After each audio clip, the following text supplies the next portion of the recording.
बन रहे हैं, कोई नहीं बच सकता कर्मों की मार से। कर्मों से बचने का एक ही रास्ता है, जब हमें भेदी सदगुरु मिल जाए और हमें कर्ता होते हुए अकर्ता रहना सिखा दे। यानी काम तो हम ही करेंगे, लेकिन काम करते हुए भी हम नहीं करेंगे, अकर्ता होके हर कर्म होगा। यानी काम कौन करेगा? मन, माया, 3 गुण, 5 तत्व। और अकर्ता कौन हो जाएगा? ये जीव अकर्ता हो जाएगा, क्योंकि ये कभी कुछ करता ही नहीं है। इसको भ्रम में डाल दिया जाता है, किसके द्वारा? मन के द्वारा, कि तू कर रहा है, तू कर रहा है, तू कर रहा है। ये कर्ता बन बैठता है। अब जब कर्ता बन गया तो फिर भोक्ता भी बनना पड़ेगा। इसीलिए नानक साहब ने वाणी में क्या लिखा? जब लग जानू मैं हूं कर्ता, तब लग गर्भ जून में फिरता। जब लग जानू बैरी मीत, तब लग नहीं चल ना ही चीत। यानी जब तक मैं ये सोच के काम कर रहा हूं कि मैं करता हूं, मैं ही कर रहा हूं, मेरे द्वारा ये हो रहा है, तो कहते हैं कि ये अगले जन्म में आने की तैयारी कर ली इसने। कोई काम तुम नहीं करते हो।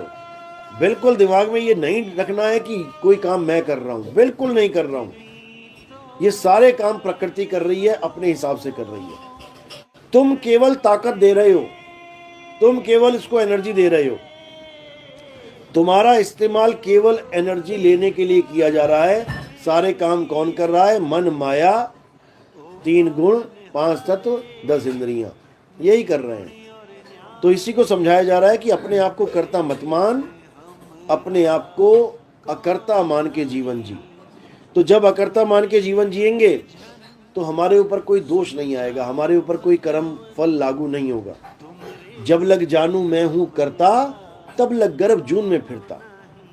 और जब लग जानू बैरी मीत, तब लग नीचल ना ही चीत। यानी कोई आपके बारे में गलत बोल रहा है, कोई आपको परेशान कर रहा है, ठीक है, कोई बात नहीं, बहुत कुछ करना पड़ता है जीवन में। कई बार केस भी करना पड़ जाता है, कई बार झगड़े भी हो जाते हैं। सामने वाला आ गया लठ बजाने तो क्या करोगे?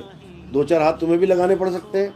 लेकिन हाँ ठीक है, जैसा सिचुएशन हो वैसा हैंडल करो। अब मरना तो है नहीं है कि कोई लठ मारे और मार मार के हमें मारी दे, हम कुछ भी ना करें। लेकिन फिर भी उसको बैरी और मीत नहीं समझना है। ये तुम्हारे कर्मों का फल है। कोई तुम्हें गाली भी दे रहा है तो कर्मों के फल की वजह से, कोई तुम्हें मार रहा है तो कर्मों की फल की वजह से, कोर्ट में केस लगे हुए हैं कर्मों की फल की वजह से। यानी हर काम इस दुनिया में जो भी तुम्हारे साथ हो रहा है, ये तुम्हारे ही कर्मों का फल है। इसलिए सामने वाले को कभी भी ना तो बैरी मानना है कि ये मेरा दुश्मन है, कभी नहीं।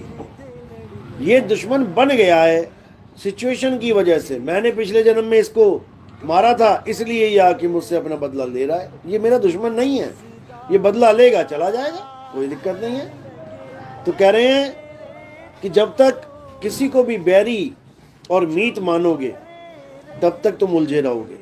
ना कोई बैरी ना कोई मीत, इन दोनों को एक दृष्टि से देखना शुरू कर दो।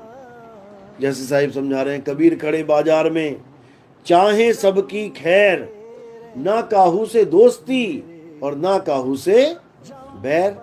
यानी कोई दोस्ती नहीं, कोई बैर नहीं, बिल्कुल न्यूट्रल हो जाओ। जैसे शतरंज में खेलते हैं हम लोग, राजा वजीर हाथी घोड़े खूब लड़ते हैं, खूब लड़ते हैं, लेकिन जब गेम खत्म हो जाता है तो दोनों हाथी वजीर सारे अपने एक डब्बे में आके बैठ जाते हैं। देखोगे एक ही डब्बे में बैठे होते हैं, उसके बाद अलग अलग होती है फौजें। तो यानी ये बैरी मीत कहाँ तक थे?